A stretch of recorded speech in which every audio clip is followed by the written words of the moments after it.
I was in Tokyo 6 days before the disaster struck. I then returned to Canada, and as this unfolded, I decided last week that I have to get back in there and do what I can to help, and so I'm leaving in 7 days from now with an idea of how I can be of assistance to the people right now. What inspired you to do this? In Japanese, we have a wonderful expression, Marshall. It is ongaishi. And I suppose the best way to translate that would be to repay kindnesses that have been shown to me. And in Japanese society, it's taken as a completely natural response to situations that you will immediately pay people back for what they've done to you, even if it's 20 years ago. And in my case, it's 37 years worth of payback time, because they have been a wonderful part of my life and continue to be. I've received so much from the people of this country over these close to 4 decades. And if there was any time now that I had to do the ongaishi, which is payback, well, it's certainly now. So I just couldn't miss the meaning of that, and so I made the decision last week, and we're all hot to trot now. Excellent, excellent. And tell us a little bit about the preparations that you're making on that. Welcome to Blog Talk Radio. If you desire to speak, please press 1 at any time, and you are now in the host. I'm getting a welcome to Blog Talk Radio feedback loop in my ear right now. I don't know why that's happening. Can you hear that? Can you hear me now? Yeah, I can hear you now, but I was getting the welcome to Blog Talk Radio feedback loop there for a second. I don't know why, but I'm fine now. Yeah, it's disappeared. The idea here, Marshall, is very simple. I do have a certain amount of influence in the society there because I'm a public speaker and a writer, and have used the media a lot in my years there. And so I want to do a project which I call Arise Japan, because what people need now more than anything else is hope and inspiration. Of course, supplies, water, food. There are plenty of other people doing that. But because I'm a foreigner, I have a unique ability here to get attention given to me simply because I'm not Japanese, and I do speak Japanese. So the plan is to do a series of talks and events starting in the southern island of Kyushu, where our listeners may know we've had some volcanic activity recently, for example. It's all part of this ring of fire lighting up, I believe. And what I want to do is get on a motorcycle and actually dramatize it by having a flag that has a Japanese sun symbol on it. That's their flag, which simply says in Japanese, Arise Japan. And so you're going to have this unusual-looking person on a motorcycle moving up the country, inching his way towards the disaster zone, collecting enough funds to keep myself going along the way, doing public lectures and talks. And at every talk, I'll have this massive black book, which is, let's call it the Book of Hope. And all of the people who come to these events will then write something in that book that is aimed to deeply inspire the people that it will finally be delivered to, who will be the people in the absolute center of the disaster area, whom I plan to personally hand it to as a gift of hope and say, here is what your fellow Japanese are saying about their desire to support you. Here are their drawings, their paintings, their ditties, their whatever people want to put in it. And among those people, hopefully, we'll have people from all walks of life, including very well-known people, and including Jimmy and Mary in the street. And it will be given to a representative, maybe a mayor or maybe a shopkeeper in one of the really devastated areas, just as a symbol that, hey, all of these people care, and they believe, as I do, that like the firebird, the hinotori in Japanese mythology, it will rebirth itself out of the ashes, and Japan will start anew. So Arise Japan is the name of the project, and that's how I want to carry it out. Wow, this is so needed. You know, one of the things that I have been so profoundly inspired and impressed by is how the Japanese people, the whole nation, has dealt with this. We don't see all of the whining and complaining and finger pointing from the public. They're angry. They obviously have been getting a lot of the straight scoop. But I think the whole world has looked at it and said, God, if something like that happens here, I hope we have what it takes. to respond to it as the Japanese are. I mean, they're really showing us how to cope with the catastrophe. That's exactly what I think, Marshall. They have become the role model par excellence for the worst imaginable series of catastrophes that, no nightmare could cook up three like this. First earthquake, then tsunami, and then the threat of radioactive problems arising from the reactors, all of these coming one after another in very short succession. It's like getting a body blow, an uppercut, and then an invisible bogeyman from behind is coming at you, and that would be the radioactive fallout that people are talking about. So here we have an exemplar. So for me, the Japanese are heroes. I don't see them as victims. I see them as heroes because they're showing the way for what could very well be a scenario that is replayed in other countries as the Earth goes through her dramatic shifting that you and I both know has been a long time in the coming and now seems to be in high gear. So they are the model, the role model. And I know it's difficult for people to completely adopt a way of life and thinking that's taken them thousands of years of their society to get to, but we can be inspired. And let's say we're in a disaster and we are having a thought, maybe I'll just nip into that shop and just help myself, but whatever. Maybe because of them, we'll go, wait a minute. Remember the Japanese, they didn't do that. They didn't start looting. They stayed in line. They didn't start screaming and yelling at their government should be doing this or that. That's the role model I think they are, and they can do it because they're Japanese, and they've had a long training to do that. They've had a long training to do that, and but I've always been, Echan, and through all of the years that we've known each other, I've always been deeply impressed with the Japanese people, particularly in the topics of earth changes, catastrophism, Planet X, and 2012. And while I've appeared on national television here in the United States, the first time I ever appeared on national television anywhere was in Japan. And that's right. I've always been... That's right, and it was with you, and that show went into reruns, forever. I mean, it was almost like the next best thing to I've Loved Lucy, and but I don't know that we were that comedian, but particularly the topic, but the fact that I was really impressed by how the Japanese, they'll look at something, and if it's their cup of tea, if they're interested, they'll investigate it. And they do it in a very sober way. They just don't dive in, look for headlines, and dive out. And if it's not their cup of tea, they don't do what so many other people around the world will do, which is they get fearful and they get caustic and they say nasty things and they do whatever they can do to just suppress a conversation. They just simply say, "I'm not interested, thank you," and they walk off. Mm-hmm. And so I've always been impressed with the way the Japanese they come at things, and they have this incredible amount of tolerance. Where does this come from? Well, first of all, we have to remember that you have an unbelievably high amount of people living on a very small geographical area. Japan is really a tiny country.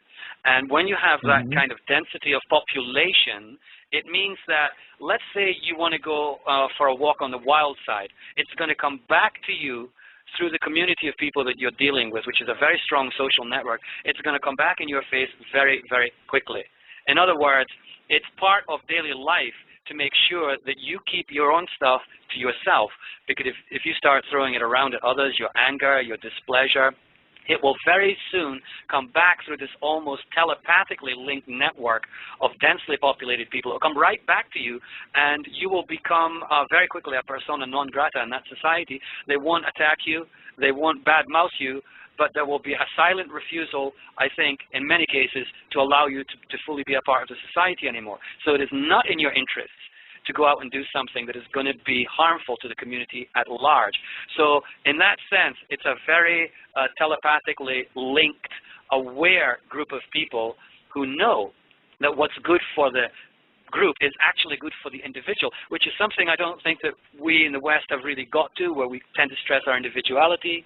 But you know, Marshall, the other day I was on another Blog Talk interview where we were praising the Japanese, and one thing that myself and the host both noticed, he's been there 23 years, for me it's closer to 40, was people think that Japanese are not so individualistic as Westerners, that they tend to be all the same, kind of a group consciousness. Nothing could be further from the truth. They march in They're lockstep, tremendous. Yeah, they're tremendously individualistic people, but they keep it to themselves, and they wait for the right opportunity to share their unique individuality in the correct situation where they're not going to be drowning everybody else out. So we have to explode that myth. They're highly individualistic. They're no different from you or me or anybody else, but they just keep it under wraps better. And that's what they're doing en masse now. They're keeping it under wraps. We need to learn how to do that. Yeah. You had to do that. You know, as you were talking earlier about being ostracized for doing things that we just do commonly here in the West, did you ever see the movie Avatar? And which movie was that, Marshall? Did you ever see the movie Avatar? Oh, of course I saw Avatar, yes. Okay, remember that there was a great line, and they would, you know, if you were in favor with the people you cared about, you're in favor with your clan, they would see you. And then if you were out of favor, then they didn't see you. And it had nothing to do with the physical, as whether there was something within you, your depth, that was worth looking at. And it sounds to me that's a good parallel with Japanese culture and how they're facing these crises. That's a very good parallel indeed. You know, in Japanese, we have the expression, you know, to have faith, or to save face, or to keep faith. And of course, that's not a physical faith, that's an inner faith, which is a demonstration of your integrity as a human being. And that's exactly what you described in the Avatar film. We can see them because they're really present with their integrity. They're not hiding a whole bunch of stuff, the nasty stuff that they've done behind the scenes that they hope will never be revealed. It doesn't work like that in Japan, because it will come out much, much faster, and they will not be lauded by any member of the society there for doing something that everybody knows is just not right. For example, during this last disaster, there was a BBC reporter had gone into a shop and bought some bread, and the BBC reporter then left the shop. And of course, the shopkeeper was very stressed out from being in the disaster zone, and probably hadn't slept for a couple of days, and had overcharged the BBC reporter for the loaf of bread. I mean, something like $1. Well, after the reporter left, he went after him on his bicycle. He knew he was heading for the station, and he caught up with the BBC reporter at the station and gave him the $1 that he'd overcharged him because he was too stressed out to count right. I mean, go figure. Where else is that going to happen on the planet? For $1. The guy gets on his bicycle. He's already exhausted. And he does that because he would lose faith. He would lose faith. He would not be seen anymore like in the Avatar movie. He would become an invisible nobody because he had let his business down, let himself down, and more importantly, he'd let the customer down. That's what we're dealing with as a people here. Wow. Wow, so this is not a situation here in the West where at some point, you know, we can be patient, and then finally we go, that tears it, you know, we're going down on the mat, I'm going to rip you a new one. I mean, you know, and we have that threshold issue where we just go nasty. And I mean, if being in a crisis, overcharging somebody $1 a loaf, and it's like, you know, here we'd probably, let him go or whatever. But this guy just was, he leaves his shop to go give him that $1. And it had nothing to do with the dollar. It had not, I mean, that's just an insignificant sum. It's being seen. It's that deeper thing. And this is why I'm really excited with what I'm going to be able to do here in following you as you go into Japan, and our listeners can follow you. I mean, this is, everything we see on TV is either it's language translated or culture translated or a combination of both. And Candy Crowley, nice gal, but I sure would like to hear somebody else, you know? Yeah, well, this is what I'd like to be a truly embedded reporter, and I am looking for Western press, and I'm so glad you're there to help me to start off with this. People who can get on a story of me just having conversations with regular people who are both inside the zone and outside the zone, how they really feel. You know, I mean, 4 days ago, I was emailing a friend of mine who is in the banking business, a very aware young man, could feel it coming, knew that it was part of a larger evolutionary movement in his understanding on the Earth. But even him, a few days ago, he said, you know, we really took a heavy blow to the head here, and we're having a hard time getting back on our feet. We understand that people are praying for us, and we really appreciate that. But right now, I just don't know how we're going to fare. That was right in the middle of the time last week when the people of Tokyo were concerned about radioactive exposure. The Earth was still shaking. I've been talking to people on the phone while they're going through what we think is an aftershock, is a 6.2. I mean, that's a major earthquake itself. And we're having a conversation. Yeah. And so he was saying, you know, we need more than prayers. And it was then I thought, okay, they do need more than prayers. They need action. From everybody who can perform actions in whatever way that will help to do what? To bring this magical concept called hope, which is the most ineffable, difficult thing to define. How do you actually create a feeling of hope in a dire situation like this? That's what's called for, and you know, my contribution is tiny. But everybody who wants to find a way to provide hope, not just gleeful talk about it's going to be okay. No, it has to be more concrete than that.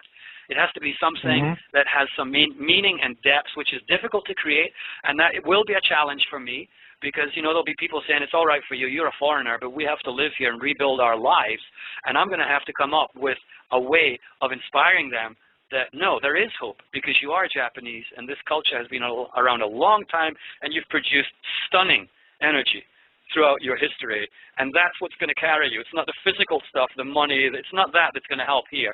It's a rebirth of their national consciousness of who they really are, and they're a very spiritual people, and they've forgotten that during these years of incredible economic progress.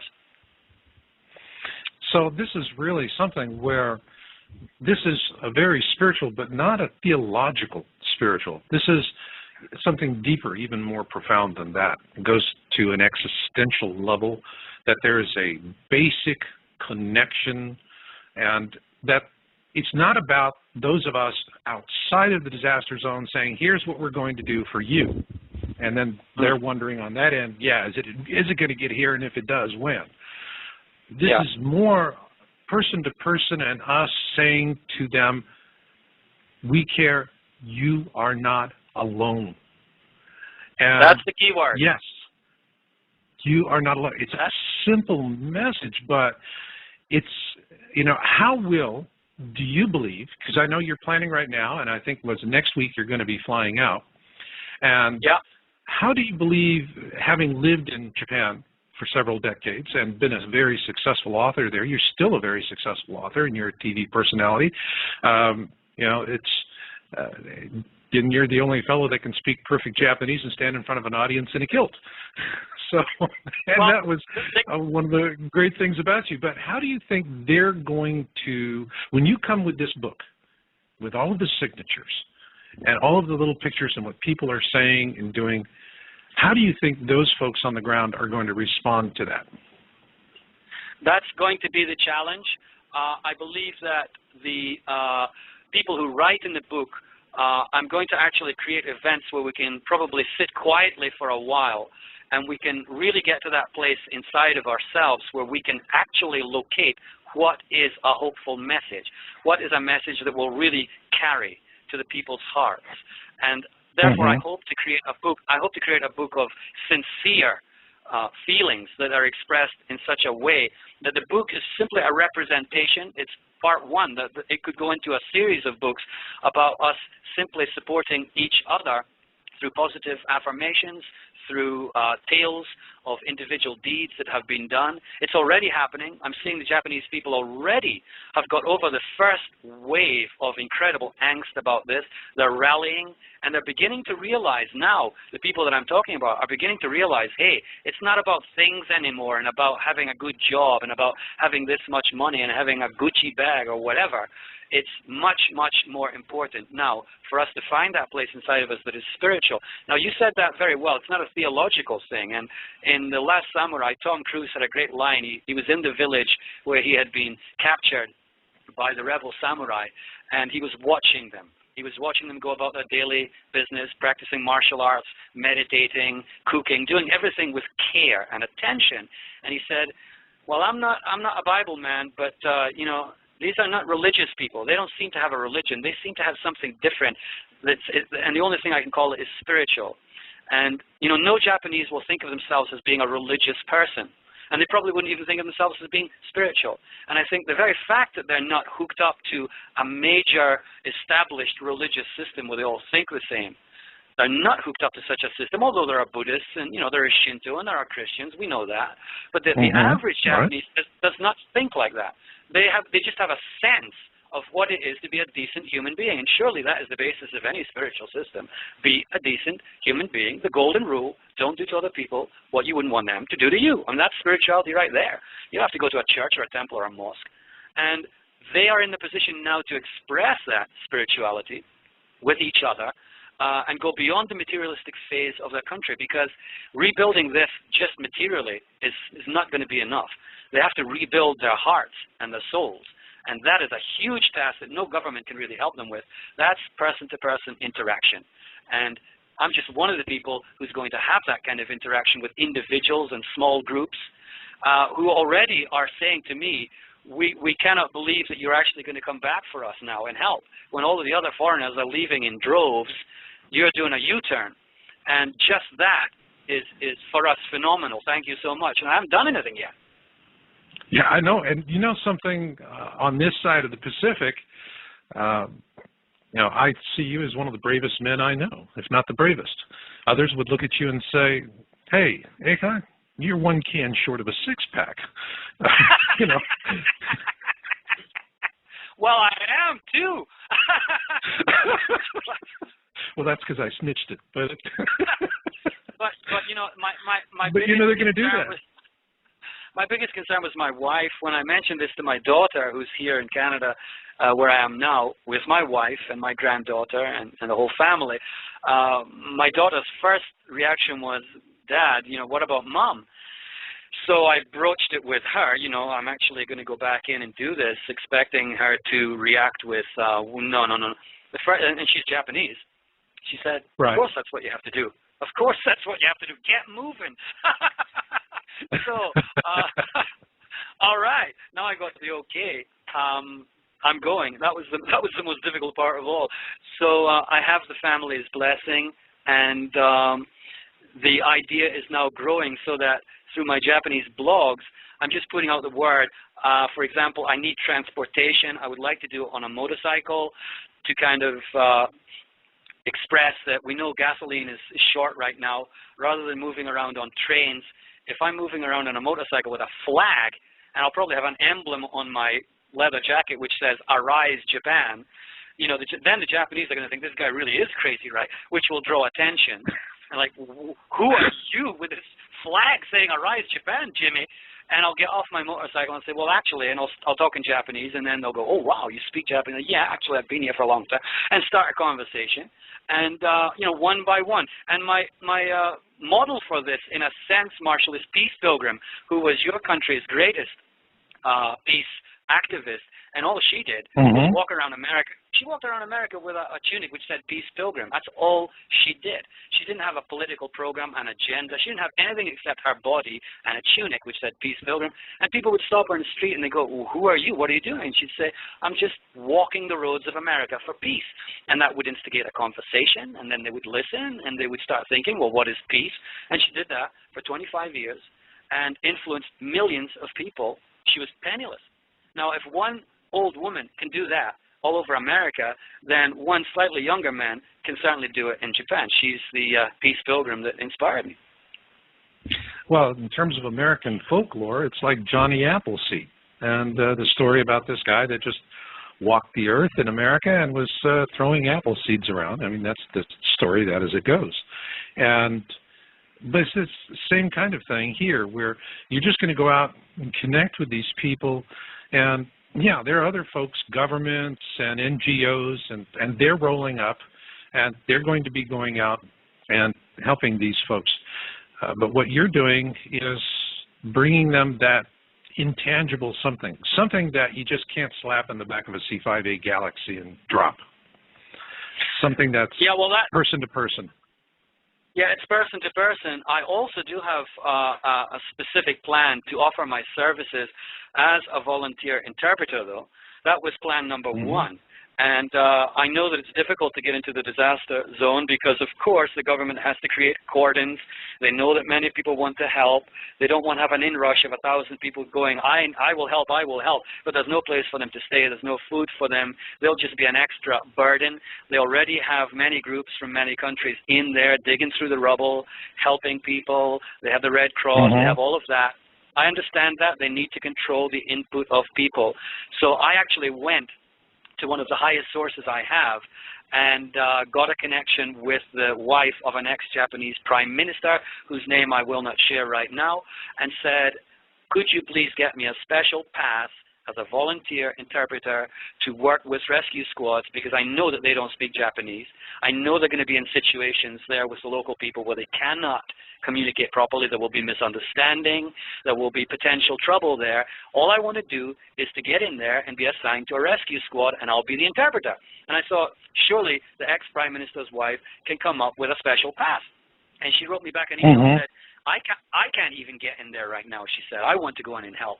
But only specific groups that are sanctioned by the government can get in. And at that point, I realized it's not going to be as easy as I thought. So I thanked her for telling me that, but I also sent her an email saying, I understand. She had said to me, just send us your prayers. And I said, no, I'm not just going to send you my prayers, because I believe in spiritual activism, and I believe that you have to put your body on the line, and prayers will help, but it's not enough. So if I have to go in under the wire and do it in a guerrilla tactics fashion, I will. Because you can't stop one guy getting in through all those roads that go into the disaster area, especially if you're on a motorcycle and you got a helmet on. They don't even know you're a foreigner. I could be the delivery guy. Get in there if I have to, without permission. That's how I want to do it. Wow. So you're really going to get in there and do it to it. So right now, what are you doing with your preparations? When are you going to be leaving Canada for Japan? And how are we going to be able to follow your progress? That's a good question. After I did a documentary film called The Earth Pilgrims, as you know, and had the idea that I would create a second documentary called Sea Pilgrims. And the idea was to kayak down the west coast of British Columbia and at one point cross the open sea to the Queen Charlotte Islands, which is 80 nautical miles, basically in a rowing boat with another guy. And that really was an insane idea, because it's one of the wildest stretches of ocean on the whole west coast up here. And you know, it's suicidal, and thankfully somebody stopped me.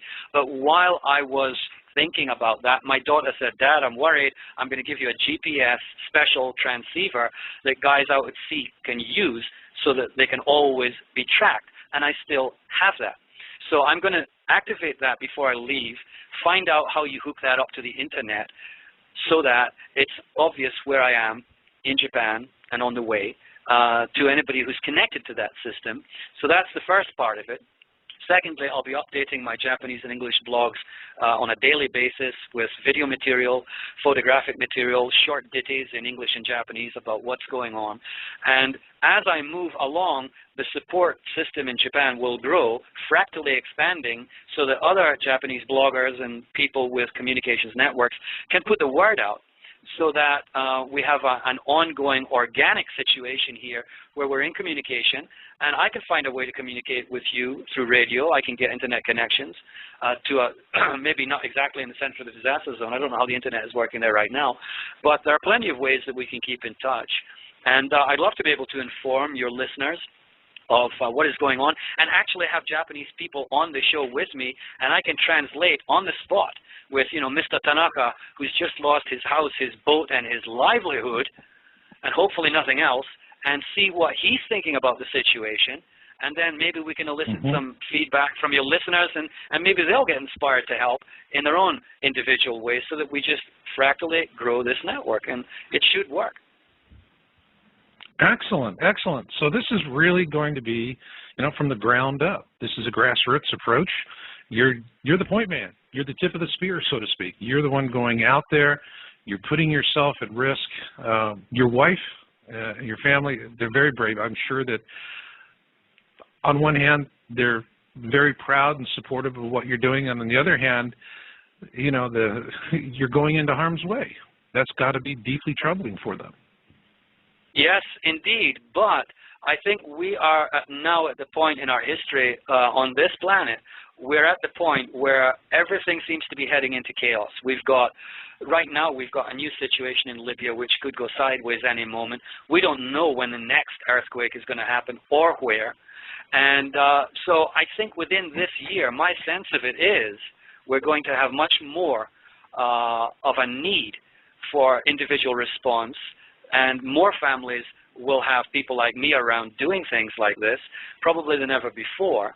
And so we're all in it together, and we're all the tips of many spears here.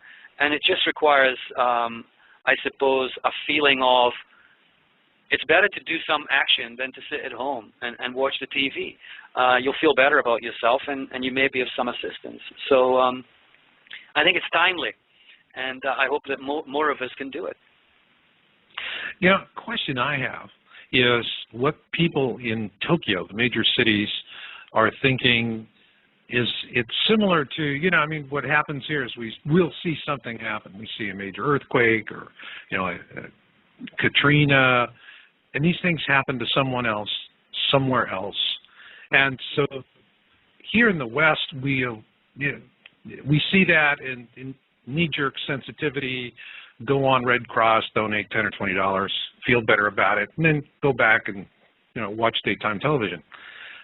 And in Japan, is this how the folks in Tokyo and the other major cities that are not directly in the path of this, though eventually they could face a severe radiation threat, how are they feeling about it in terms of the folks that you've been talking about in your dialogue? I know you were in Japan and actually returned home just a few days before this.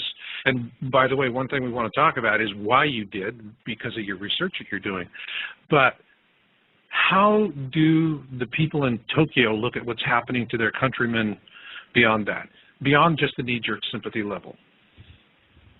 Well, this is what I really need to find out, because it's changing by the moment. It really is changing by the moment. There's such a telepathically connected culture of people that I think they're all looking at each other too, to find out how the others are reading the situation. And if I was the leader of a country where people are this linked up, my main concern would be to avoid panic at all costs. Now, I know the Japanese government has come under some criticism for its response to the situation, but I'm sure their main prerogative was we must not over-alarm the people, because when you get 30 million people, and that's how many we're talking about in the greater Tokyo area, that's the population of Canada almost, right? If you get a telepathic reaction of fear going through 38 million people, and they somehow unthinkably cross the threshold and the herd instinct takes over, then you're looking at a disaster far, far worse than anything that's happened so far, which would be literally the meltdown of the glue that holds the society together. Now, that is not going to happen, I'm absolutely sure. It would have happened by now if it was going to happen. And I think that the government did the very best that they could under an extremely difficult and trying set of circumstances. So my reading is that they're now looking at each other and going, we know it's going to be a different future now. We're going to have blackouts. I mean, just think of it. I believe that 30% of the power source for Tokyo came from those reactors, which are now toast. So where are we going to get this energy from? How are we going to do our industry here? What's going to happen to the economy? Well, we're just going to have to invent new things, and I bet they will.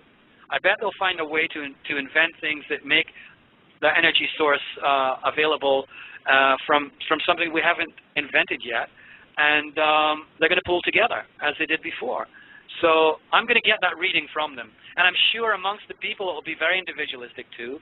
There'll be some people who just sit back and fall into hopelessness. As you would understand, no more jobs, the economy is cracked and ailing. Where we're going to get our light source from. All of these problems are about to unfold, and meanwhile, we haven't really understood how big the disaster was. Because still haven't got to many of the villages affected. So it's ongoing. It's present, continuous tense. And that's why I need to be there also to report on this to the West, and also report to the Japanese about what feedback I'm getting from the West, so I can have a kind of a multiple job description there, and hopefully carry it out. Okay. Do you feel, you had mentioned before that, you know, there is this possibility that there could be a panic contagion, the best way to, I guess, explain it, where at some point, because all of these people are so socially interlinked, and we have seen the power of social linkages. Look what's happening in the Middle East. I mean, Twitter and Facebook revolts. And that's really what it is. It's hungry people with Twitter and Facebook, and that's what it boils down to. And we have, as you pointed out earlier, you know, the situation in Libya, which we don't know where that goes. But in looking at the Japanese people, as you know them from living there and working there for decades, and let's talk about that contagion point, that social point where everybody, you know, I guess the best thing to, there was a great scene from a movie many years ago with Billy Crystal, and he's on vacation, and he steps out of his tent with a little electric coffee grinder and starts a whole herd of cattle running like crazy and just tears up the whole place. And when I think about this, are the Japanese more or less susceptible to this herd panic than other cultures? Just, well, I think yeah, I think that they are less susceptible to it because there's a lot more contingent upon that happening than where we are.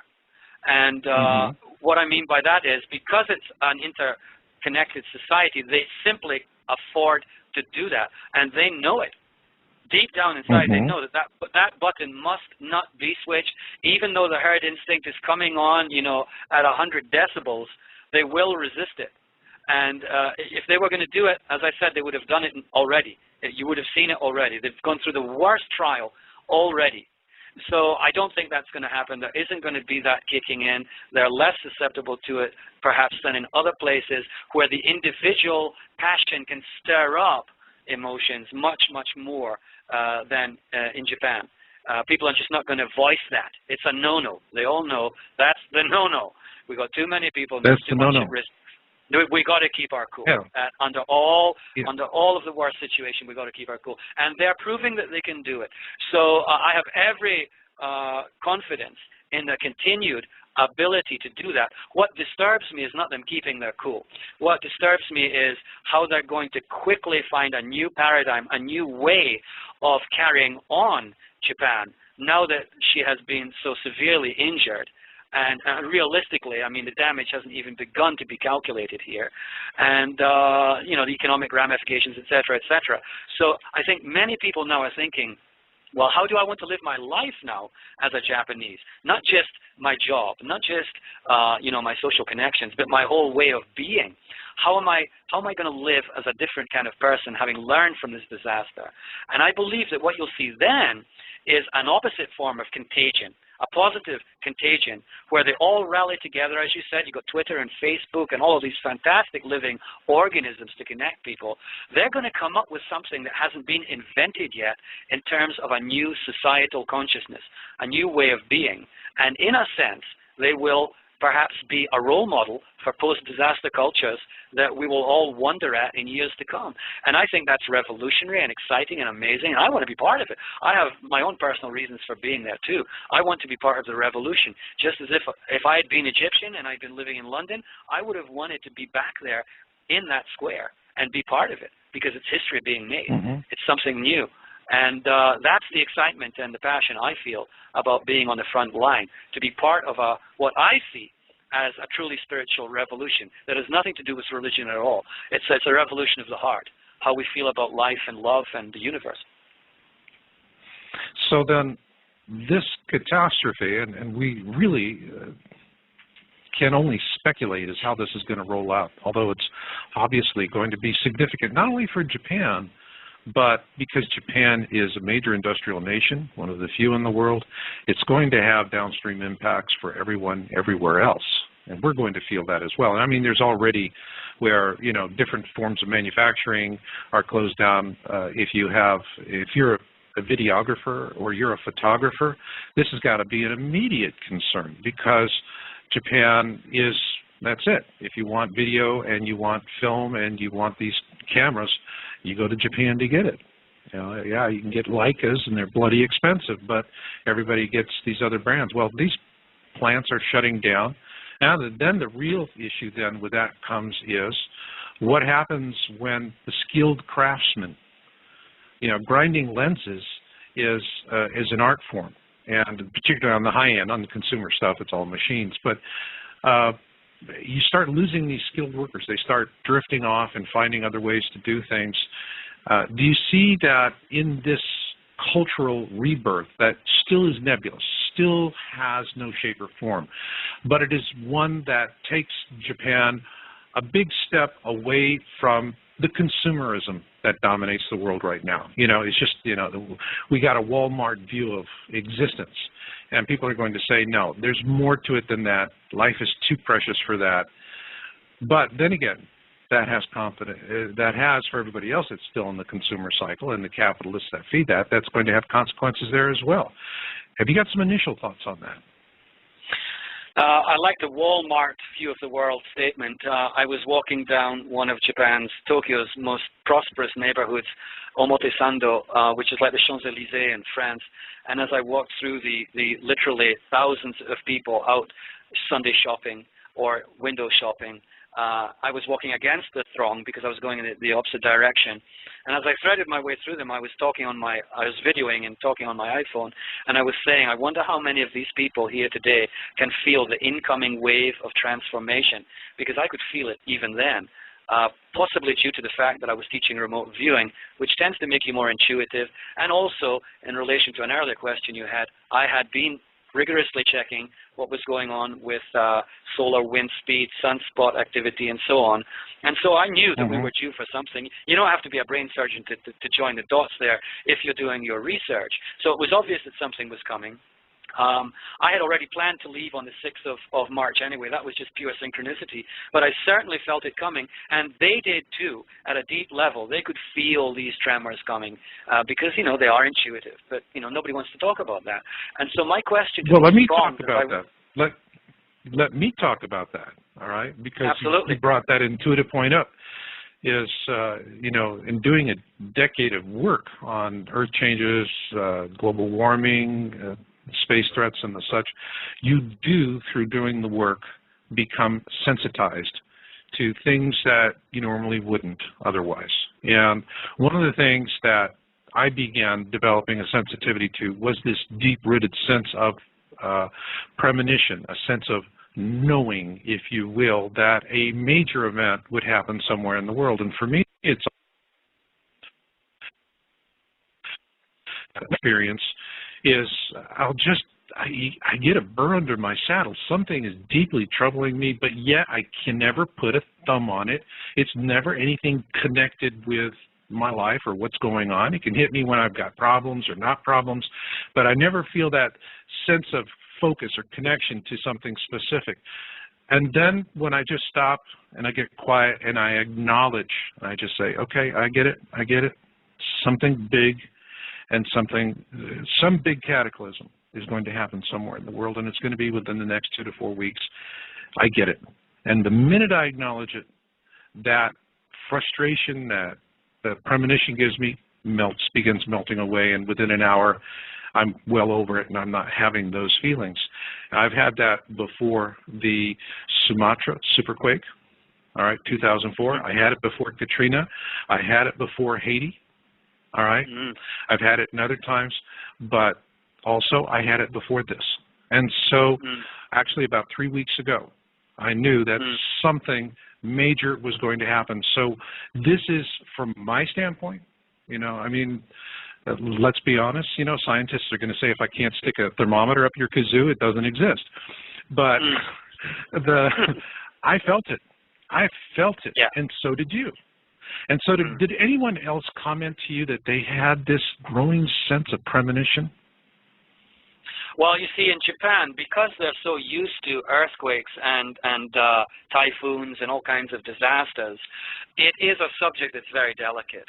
And while I was there, I had specifically targeted certain friends, and I sat them down, and I said, it's coming. It's not going to be too long. Do you have a plan B? Let's start thinking about plan B if the worst case scenario happens. And while they were polite enough to entertain me with, okay, we can think about this and that, nobody was really in the frame of mind of, I'm going to find a way out of this country, for example, and move to safer shores. That just wasn't in anybody's program at all, because that, for them, would be seen as a betrayal of their own culture and their own country. So I believe that just about everybody at some level felt this coming, and they managed to cover it over with many layers of don't want to go there, because we've had to deal with so much so far with the economy, with other disasters, the Kobe earthquake and so on. Don't want to go there. If it happens, we'll deal with it, but otherwise we don't want to think too much about it. So that was the general response. I believe that many people were feeling, like me and you were feeling that, but unlike them, perhaps people like me and you are joining the dots and seeing it as part of a much larger transformation that is actually solar system galactic-wide. And that was what I was trying to communicate with people, is it's not just a local thing. Don't take it personally here. Nobody's got it in for Japan. It's everywhere from now on is going to start experiencing this kind of disaster. And that's not a negative scenario imagination at all. It's totally realistic if you join the dots. We are seeing more and more activity, and volcanoes are starting to go off in Japan. People are saying to me, well, we've been waiting for Mount Fuji to go for hundreds of years, and the seismic activity around the bottom of Mount Fuji is perhaps suggestive that it doesn't stop here. And funnily enough, you talked about dreams and premonitions, Marshall.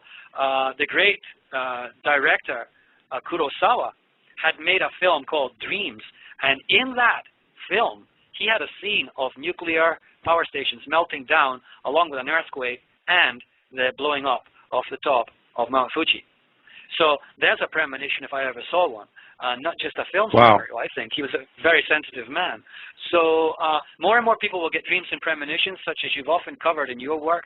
Very important to pay attention to these subtle feelings, sudden malaise and headaches, and I need to take a nap, and why don't I have the drive today? There's nothing should be wrong with me, like you said. But as soon as you admit, okay, something's up here, and I admit it, I see it, and then it seems to go, as if the environment is demanding your attention to not deny anymore, to not go into self-denial anymore about what's happening. And I think if we become more open to that, we'll become more fluid and more flexible, and we'll become more intuitive, and we'll be much more able to handle these situations as they exponentially increase, and I think they will. Yeah, and I think there's going to be a major shift in world paradigm, particularly in the industrial countries, where instead of, the focus being on, return on investment and dividends, and we're looking at all of these synthetic systems of measuring success, whereas we start to go in a different direction where we're saying, is this survivable? Is this renewable? Is this safe? And those become the transcendent issues as opposed to just, what's Wall Street doing today?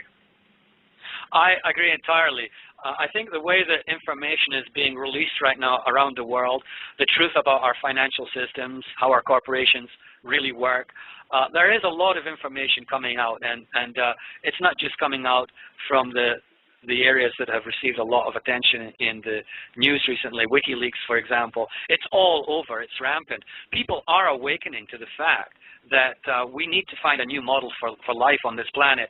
And the key word, of course, is sustainable. But I think an even more important word here is spiritual. If you want to be truly sustainable, you have to have a spiritual relationship with the rest of the environment. The environment doesn't stop with the Earth. It doesn't stop with the solar system. The larger environment is the entire universe. And we are connected to the entire universe as fractal beings. That's what we really are. As above, so below. You got trouble in the heavens, you're going to have trouble down here below, and vice versa. So I think that's the paradigm that's called for. I think that the industrial age is well and nigh over. We don't have enough left on this planet to make any more widgets and sell them to other people. And it's astounding how many countries' leaders don't get that. As if we could carry on producing for the next 5 decades, happily selling it to whom? Using what? Yeah. It doesn't work. Yeah, it's perpetual la, la, la, la, la. Well, listen, I'm looking over here in the virtual studio, and I see we have someone who wants to come on and open up. So I'm just going to open them up. We'll just see who they are. And here we go. Caller, you're on the line. Hello? Yes. Hello. Hey, how you doing? What's your name, sir? My name is Tom Livesey, and, I'm enjoying your conversation. I'm also a Blog Talk, talk show host. And I did a show this past Friday that has gone ballistic, and it was about situations, and I don't want to take over your show, but it was about a mother who hadn't seen her son, who is in the military, on an Air Force base in Japan, and the limitation of the communication that she's had, with him, hadn't heard from him, in weeks, and the communication is limited, just like your host is, talking about. And she's, trying to, because he was scheduled to come back to America, this next week in March. And as an American, I'm a former stockbroker, investment banker, and had to, reinvent myself. I'm now a news editor for over a dozen news sites, including CNN, and it was about trying to bring the story home. And until we hear about Americans involved in situations and the traumas that's going on over there, we just say, that's a third world, country, and but when you say there's 13 Americans, sunk in that ship, or 13, Americans or whatever, that kind of brings the story home. But what I want to, comment and ask you, and just listen in to your show. Thank you all for doing the show, first off, and thank you all for maybe bringing it home. Okay, there are two things I want to ask you, and my majors was marketing and finance. Okay, I was just one of the youngest stockbrokers in Georgia on Wall Street. Lost about 40 of my trainers, friends, when I trained them at 9/11. Because, as a stockbroker, you had to be at your, computer, your workstation, 1 hour before Wall Street opened every day, and that was 9 o'clock. So, obviously, 8 o'clock, 9/11, 2001, the stockbrokers that I trained, and I know them as friends, we're up on the top floor, John Fitzgerald, to name one.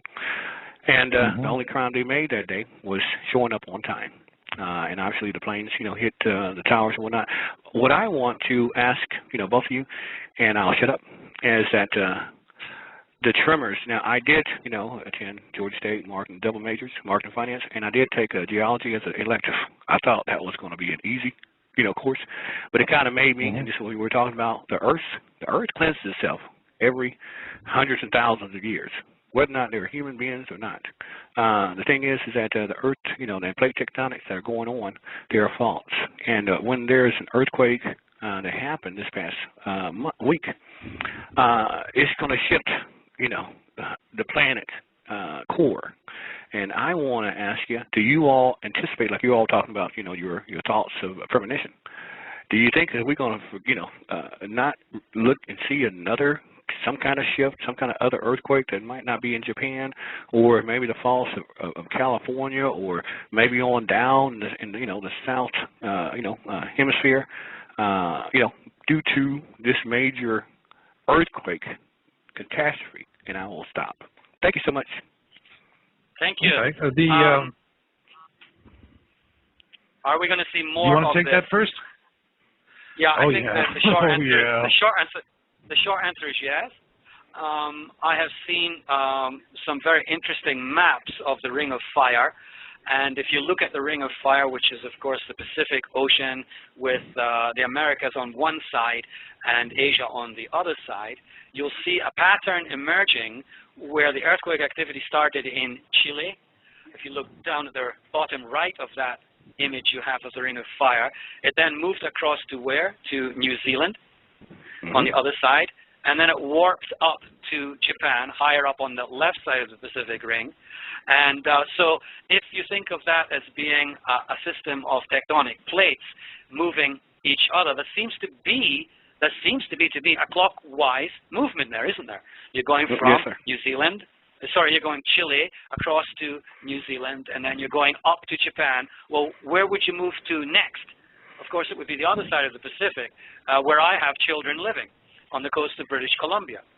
So I think it's logical to assume, and you don't have to be a geologist and an expert in plate tectonics to look at the movement so far, how it seems to be linked, and how it would be fairly logical to conclude that the next place it's going to happen is going to be somewhere along the west coast of North America.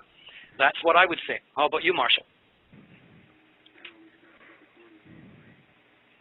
Marshall, have we lost our host? I will agree. Sorry about that. Well, listen, I am a talk show host, so let me go ahead and step in. Marshall, I'm not taking over your show, but yes, you're exactly right. Okay. Marshall, where are you? The unmuting of the mic ceremony. Okay, you're back. Okay, so did you hear that last part? Oh yeah, did you hear the last part? In the headset. Yes, so, I heard all that. What do you think? And, what do you think? Well, just so I can tell the caller, I just recently published a book, Crossing the Cusp, Surviving the Edgar Casey Pole Shift. And there was a crop circle appeared in 2008 in Avebury. It was nearly the size of 3 soccer fields. And what it shows is that, and it's very elaborate, it took me like 50 panels to just break it down, but it's all consistent and coherent. And it's showing that we have an interloper that's coming through the system, and this is what's getting things all fired up. So we know that, for example, solar warming is on the increase. We've had physicists go on, like Dr. Michio Kaku, to me, is really heroic in this, because he's saying, hey, the solar max we were off by a factor of 20. I mean, that's the difference between an X-class and a Y-class flare. And you don't want to get hit by other, but a Y-class is like Poseidon's adventure, okay? So this is something where if we were in the crosshairs of a flare event like that, you go to ground. But where does all that solar radiation go? I mean, it goes down into the planet. We're like a big tea kettle. So I can see that we have all of this increasing seismicity in the world. One thing I am not hearing on television now with the talking heads, or what I call them, the news entertainers, we don't have reporters anymore, is that they're not saying, well, this is just a perception issue. These things always happen about the same thing, and it's, we're just noticing them more because we're talking about them more and we're tweeting and whatnot. Nonsense. You go and you look at the databases and you can see that major events, we're seeing a very clear uptick. And all you have to do is just look at, think back. Yeah, the biggest one that hit was decades ago in Alaska. But, this compression of time between these major catastrophic events is what I'm seeing as a researcher. So instead of these things happening, years apart or decades apart, you have weeks, months, maybe a year. The cycle is shrinking down, and this is consistent with Dr. Michio Kaku's warning. What he's saying is that the solar maximum is going to be really intense, and it's going to have the possibility of taking down huge sections of our power grids. And I'm not talking about for a few days or a week. What he's talking about, and the Academy of Sciences is talking about, is that these storms could be so violent they could take down, a good portion of the U.S. power grid for several months, 6, 7, 8 months. And it's going to go in, blow out transformers, and it takes time to rebuild these things. So there's really a clarion call for everybody, and I think with Japan looking at it, if you say, well, gee, it's an isolated thing, or the old, it's just a coinky-dink. Well, this is one coinky-dink that comes on the heels of Chile and Haiti and other coinky-dinks.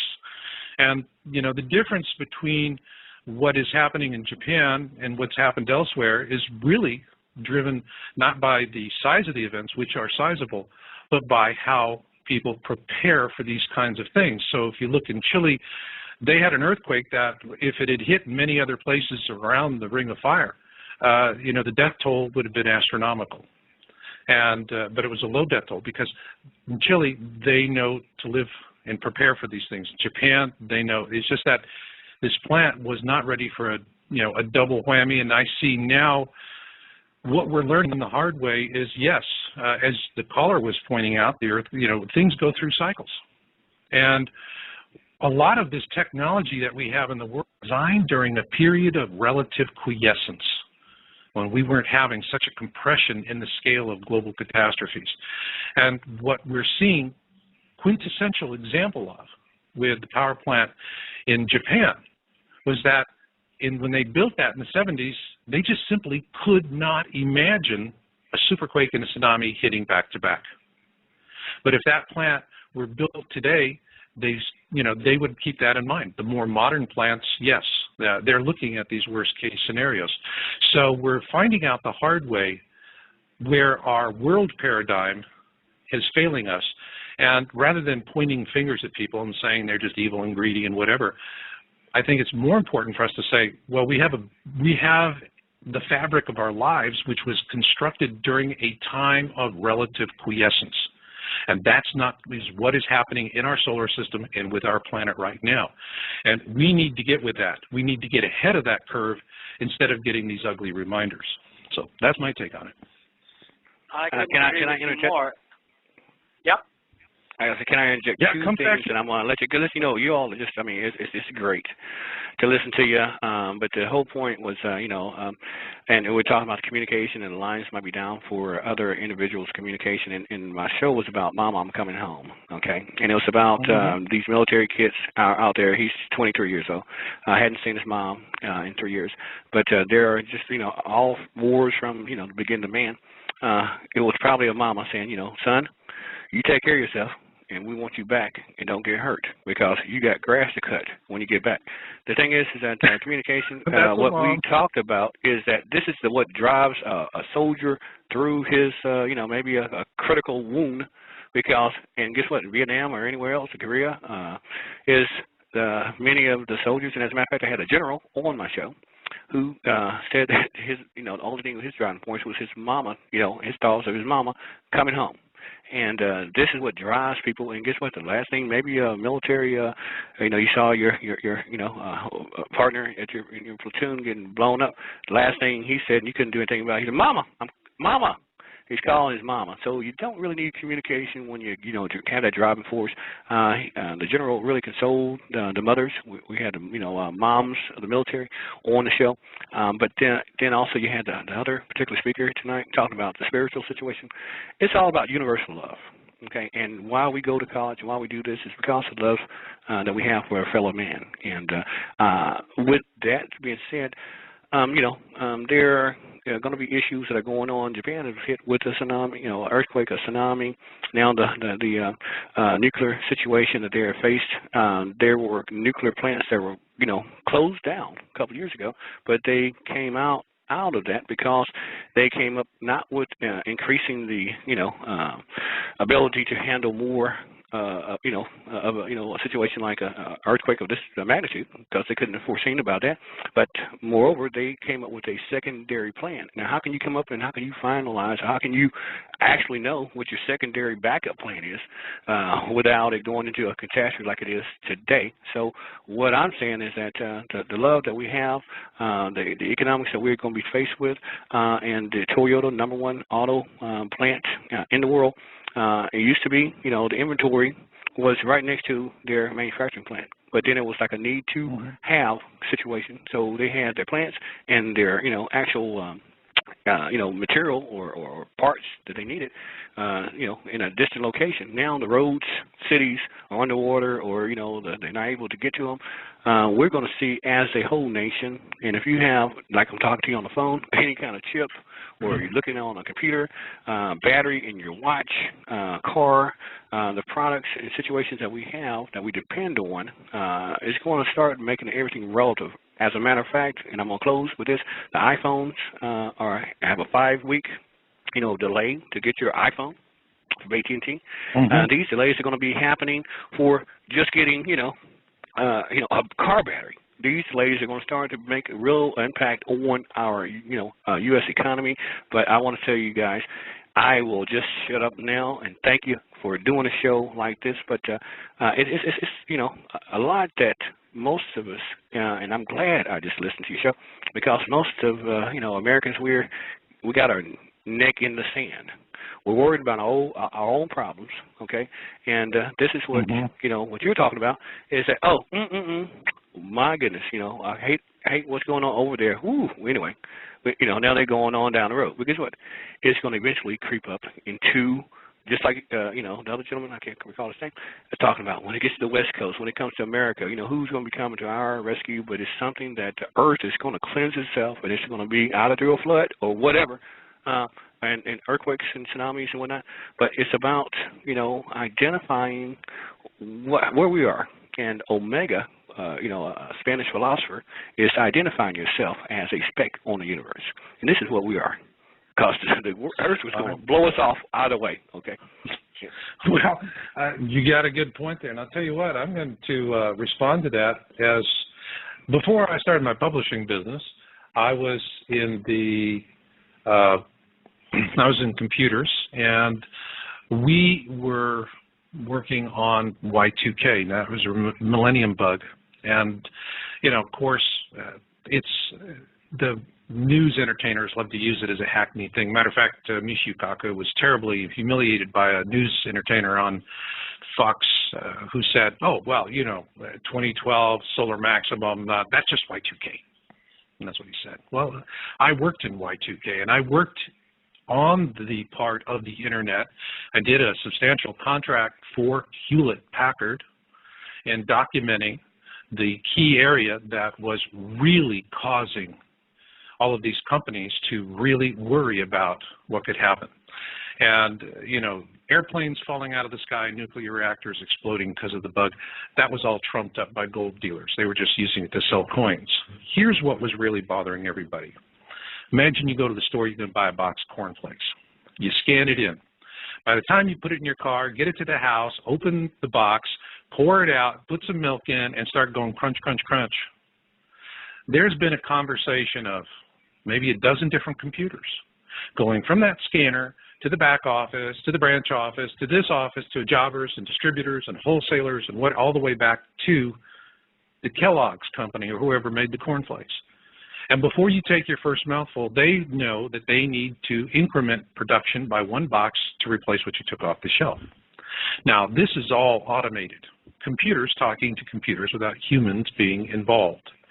And the result of this is what's called just-in-time. Now, before computers, Kellogg's and other manufacturers knew that they had to have 90 days, 3 months of product out into the supply chain, because in the manual system, it's this huge inefficient slinky, all right? And you have to be able to pick it up, because location is everything in retail. You lose your shelf space, it could take you months to get it back. You'd spend a fortune to get it back. It's cheaper to stock the inventory to make sure you don't. With computers, all of a sudden they said, hey, we can cut these inventory costs with just-in-time. We don't have 90 days, we have 90 hours. And go back and look at pictures of grocery stores in the 60s and the 50s before computers kicked into gear. And the first thing you notice is that the shelves in the stores never went above eye level. Matter of fact, they were just a little bit low, and they weren't heavily stocked like they are, because the stores today are really retail warehouses. And that's why they're so heavily packed, because there's this small, tiny stream of supply back to the manufacturers that's good for 90 hours. Now, the whole thing that was making everyone worried with Y2K was not a global collapse of the system. You don't need a global collapse of the system to create a catastrophe. All right, like Echan, you were just pointing out that in Japan, they've lost a significant percentage of the power that was keeping the lights on in Tokyo, and now they're going to have to put. And in terms of Y2K, what everybody was worried about is, imagine you have a fabulous banquet on the table, and just somebody comes in with a chainsaw and cuts out one of the legs. Okay? Now you got 3 good legs, but one's missing. What happens? Table tips over, and everyone's eating their banquet off the floor. And that is what would have happened in Y2K if the preparation and all the work had happened.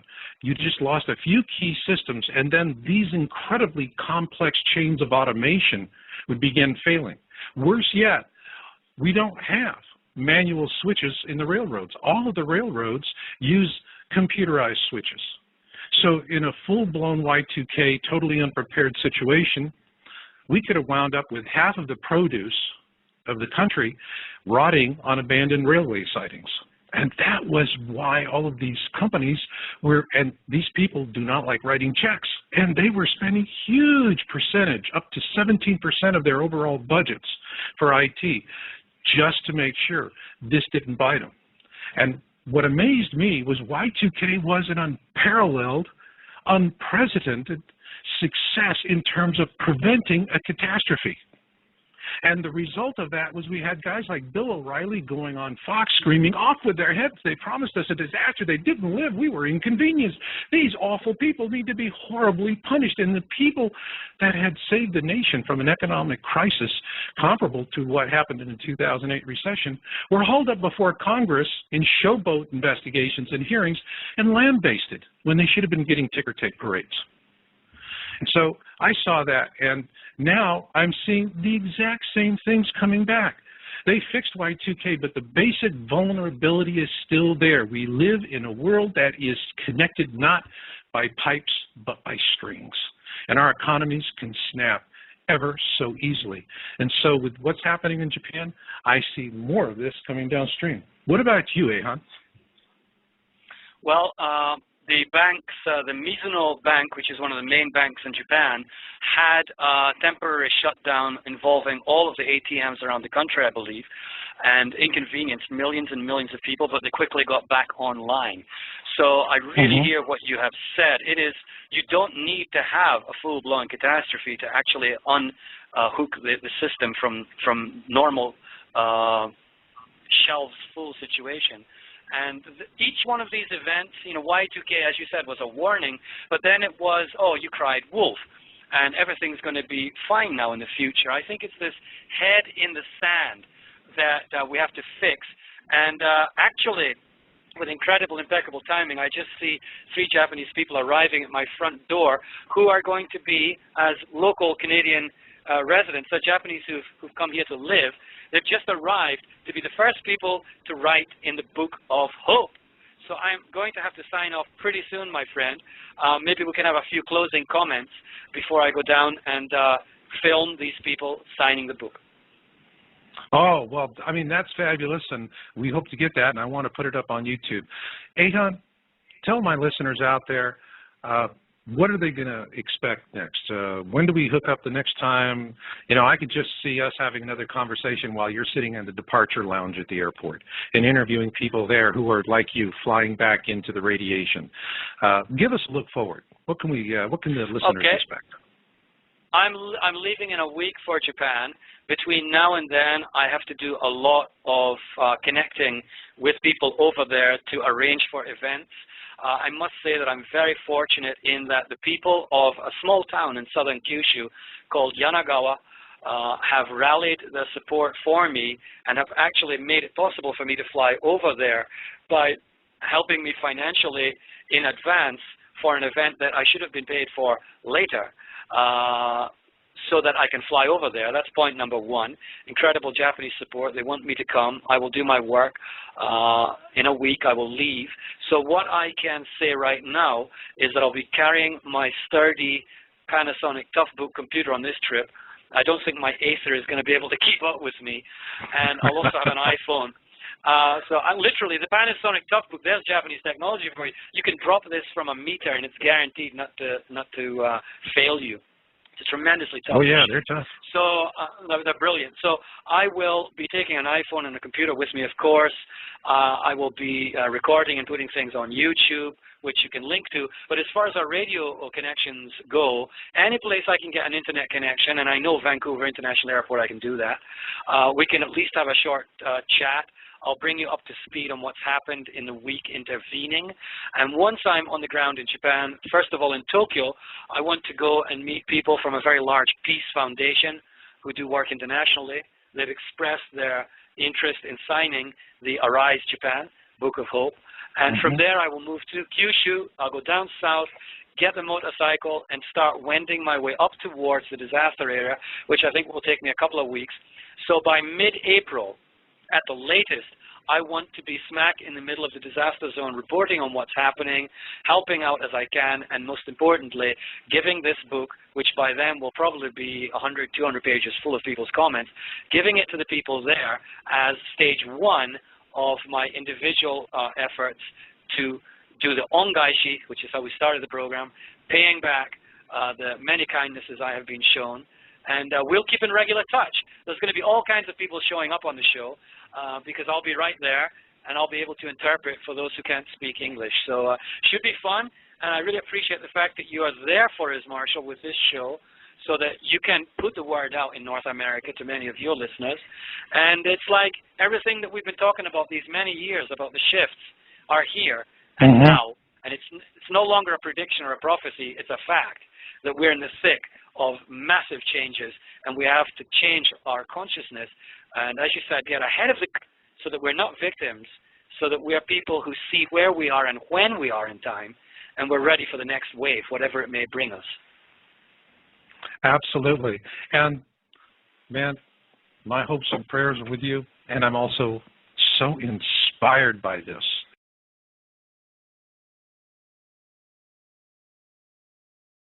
I was in Tokyo 6 days before the disaster struck.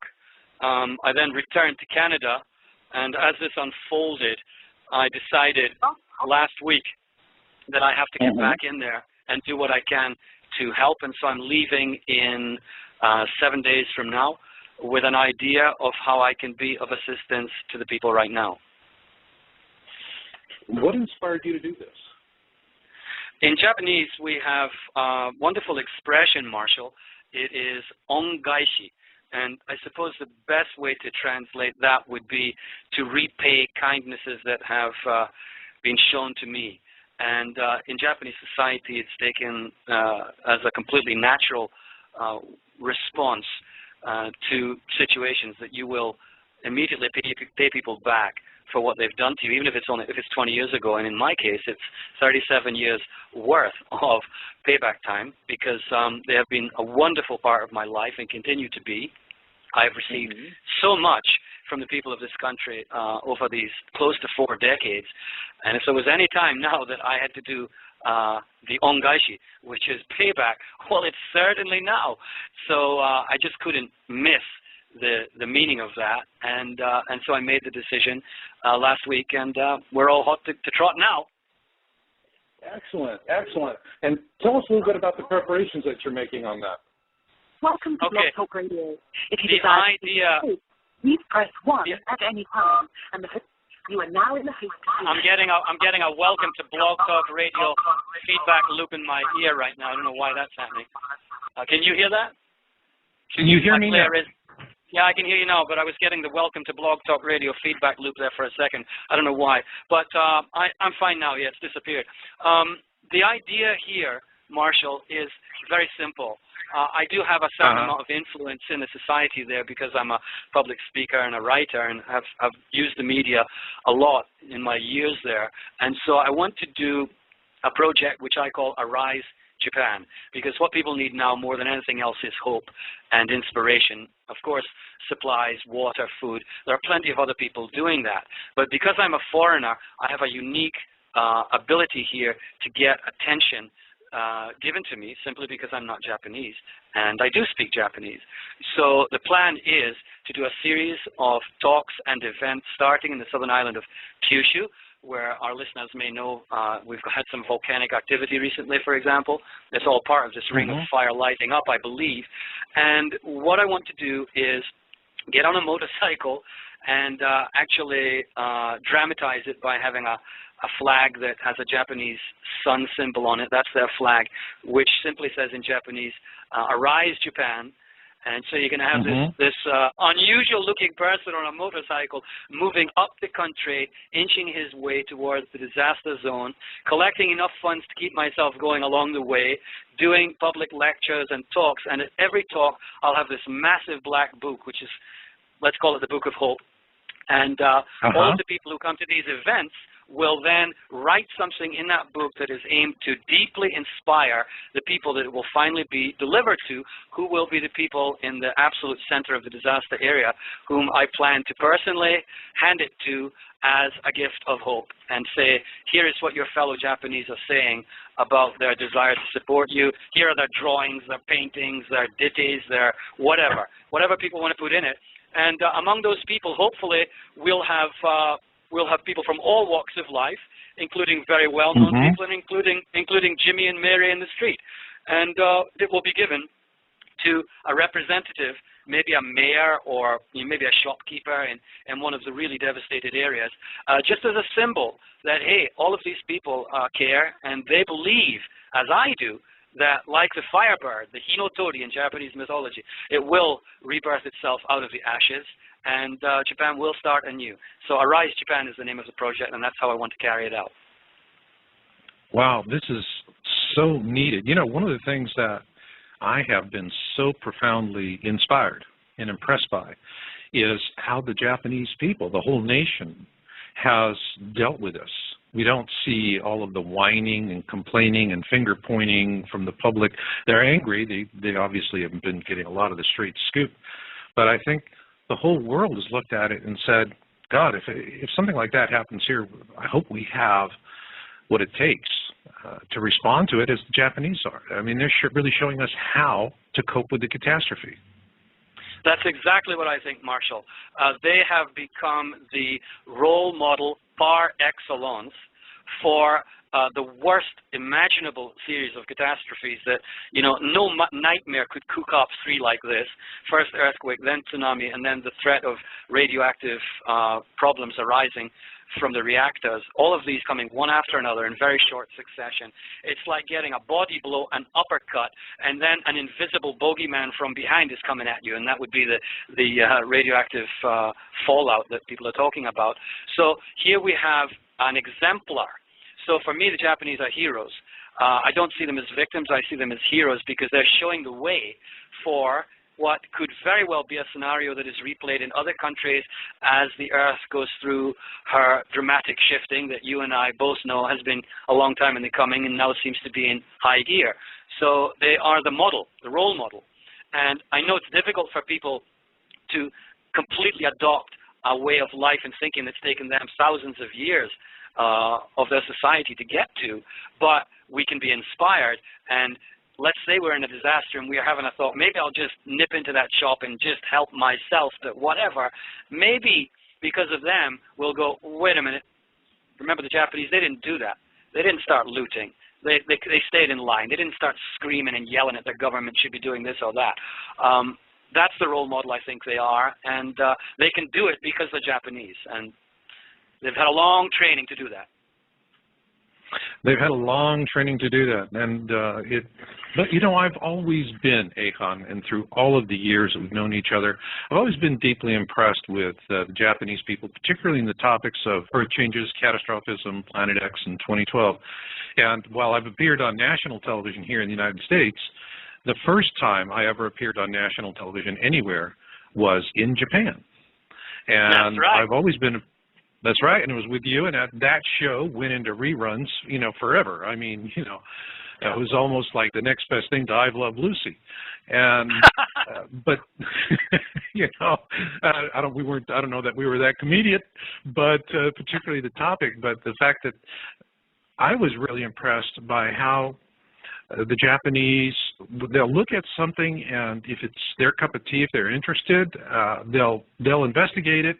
And they do it in a very sober way. They just don't dive in, look for headlines, and dive out. And if it's not their cup of tea, they don't do what so many other people around the world will do, which is they get fearful and they get caustic and they say nasty things and they do whatever they can do to suppress a conversation. They just simply say, "I'm not interested, thank you," and they walk off. And so I've always been impressed with the way the Japanese they come at things, and they have this incredible amount of tolerance. Where does this come from? Well, first of all, we have to remember that you have an unbelievably high amount of people living on a very small geographical area. Japan is really a tiny country. And when you have that kind of density of population, it means that, let's say you want to go for a walk on the wild side. It's going to come back to you through the community of people that you're dealing with, which is a very strong social network. It's going to come back in your face very, very quickly. In other words, it's part of daily life to make sure that you keep your own stuff to yourself, because if you start throwing it around at others, your anger, your displeasure, it will very soon come back through this almost telepathically linked network of densely populated people. It will come right back to you, and you will become very quickly a persona non grata in that society. They won't attack you. They won't badmouth you, but there will be a silent refusal, I think, in many cases, to allow you to fully be a part of the society anymore. So it is not in your interests to go out and do something that is going to be harmful to the community at large. So in that sense, it's a very telepathically linked, aware group of people who know that what's good for the group is actually good for the individual, which is something I don't think that we in the West have really got to, where we tend to stress our individuality. But you know, Marshall, the other day I was on another Blog Talk interview where we were praising the Japanese, and one thing that myself and the host both noticed, he's been there 23 years, for me it's closer to 40, was people think that Japanese are not so individualistic as Westerners, that they tend to be all the same, kind of a group consciousness. Nothing could be further from the truth. They march in lockstep, they're tremendous. Yeah, they're tremendously individualistic people, but they keep it to themselves, and they wait for the right opportunity to share their unique individuality in the correct situation where they're not going to be drowning everybody else out. So we have to explode that myth. They're highly individualistic. They're no different from you or me or anybody else, but they just keep it under wraps better. And that's what they're doing en masse now. They're keeping it under wraps. We need to learn how to do that. Yeah. You have to do that. You know, as you were talking earlier about being ostracized for doing things that we just do commonly here in the West, did you ever see the movie Avatar? And which movie was that, Marshall? Did you ever see the movie Avatar? Oh, of course I saw Avatar, yes. Okay, remember that there was a great line, and they would, you know, if you were in favor with the people you cared about, you're in favor with your clan, they would see you. And then if you were out of favor, then they didn't see you. And it had nothing to do with the physical, as whether